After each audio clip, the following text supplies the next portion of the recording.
Grabe ang naging Tanduay Night kagabi ni Kim Chiu kung saan, ay ginanap ito sa Cagayan de Oro. Makikita nga si Kimi na sobrang galing nito sa kanyang bawat performance. Si Kim Chiu ang naging calendar girl ng Tanduay 2025, buong detalye alamin. I wasn't looking for nobody when you look possible candidate, yeah, who knew? You're looking like you do, you're making stable,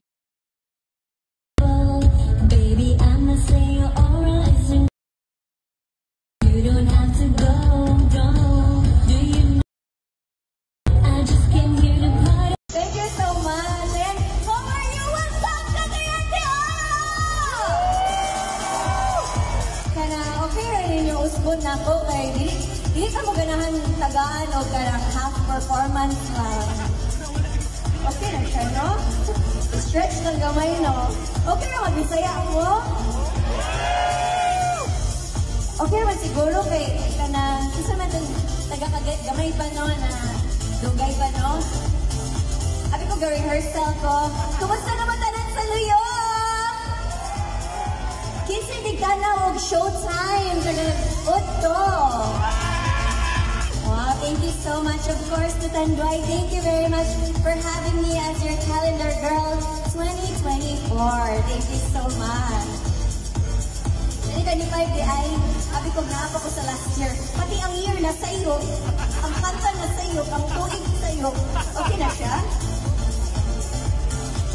Wala pa di ay. Sige, manaog na lang sa ako.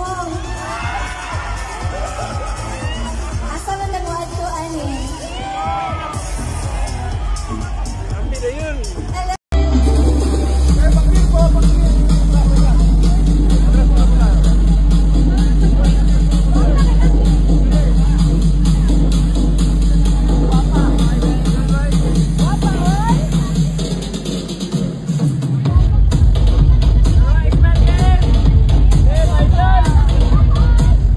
Masaya at safe ngang natapos ang Tanduay Night event ni Kim Chiu sa Cagayan de Oro, kung saan, ay masaya ang buong team na makikita sa isang larawan.